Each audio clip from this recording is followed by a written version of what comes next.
100 taong na ang lumipas, pero nananatili pa rin ang layunin ng Region 1 Medical Center o R1MC ang magsilbi, mag-aruga at tumugon sa pangangailangan ng ating mga kababayan. Mula noon hanggang ngayon, dito po tumatakbo ang mga taga-Dagupan at Karatig Probinsya para magpagamot. Isang siglo ng serbisyo, isang siglo ng pag-aaruga sa mga nangangailangan. Kaya naman, sa pagdiriwang natin sa ika-100 taon ng R1MC, isang malaking karangalan din para sa akin ang makasama kayo ngayong mahalagang okasyong ito, ang pagbubukas natin ng Region 1 Medical Center Cancer Institute. Ito ay isang bagong pasilidad na tutugon sa isa sa pinakamatinding hamon ng ating panahon, ang cancer. Naitayo ang ilang specialty hospitals sa Metro Manila. Ngunit hindi sapat na nasa kamay nilaan lang ang pagamutan. Kailangan natin ilapit ang serbisyo na ito. Alam naman natin kung gaano kahirap ang bumiyahe, lalo na kapag may karamdaman. Kaya malaking bagay ang pagkakaroon ng kumpletong serbisyo dito sa lalawigan. Ang Cancer Institute na ito ay magkakaroon ng mga modernong kagamitan. Yung aming nakita is state of the art. Para akong nasa ospital sa Singapore. Ganong kabago yung mga modelo na ginamit na naidala rito from Germany at saka karamihan from Germany. No? Ay gumagamit tayo ng lahat ng modernong kagamitan. Katulad para sa radiotherapy, ng nuclear medicine, brachytherapy, chemotherapy at palliative care. Kaya tayo po ay nakatutok sa pagsasaayos ng papalakas ng ating healthcare system. Patuloy po ang administrasyon sa pagtatayo ng DOH Specialty Center. Ito po ay mga unit o departamento sa ospital na may angkop na kasanayan at kagamitan para sa sakit ng puso, sa sakit ng baga, bato, cancer.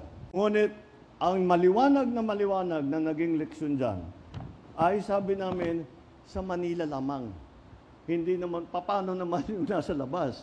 Dahil pag napuno na yan, kahit na sino, hindi na pwede. Tapos, yung mga taga-Visayas, yung mga taga-Mindanao, kahit dito sa Luzon, ang layo-layo, paano naman gagawin ng mga nagkasakit? Kaya sabi namin, gawin natin, ikalat natin ang specialty centers, kagaya nitong cancer center na binubuksan natin ngayon.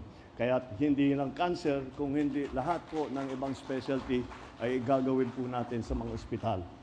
Inaasahan ko na palalawigin ng DOH pa ang impormasyon ukol dito.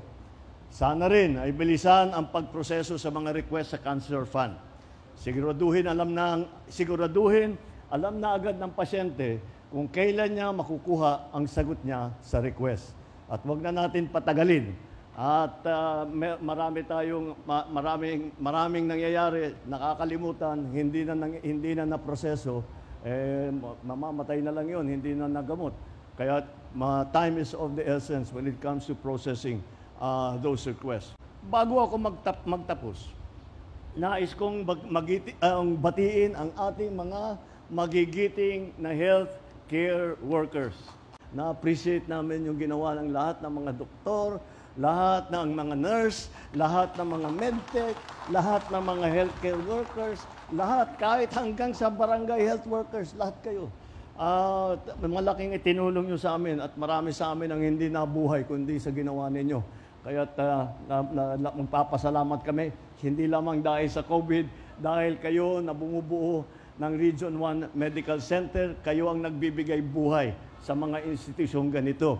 Kayo mga nagbibigay buhay sa mga wala ng pag-asa at nag-aantay na lang ng oras nila. Sa pagganap ninyo sa sinumpaang tungkulin ninyo, ipinapakita ninyo araw-araw ang pagiging tunay na bayani. Saludo po ako sa inyo. Tapang, galing at dedikasyon. Maraming salamat at mabuhay ang Region 1 Medical Center Cancer Institute. Mabuhay ang bagong Pilipinas.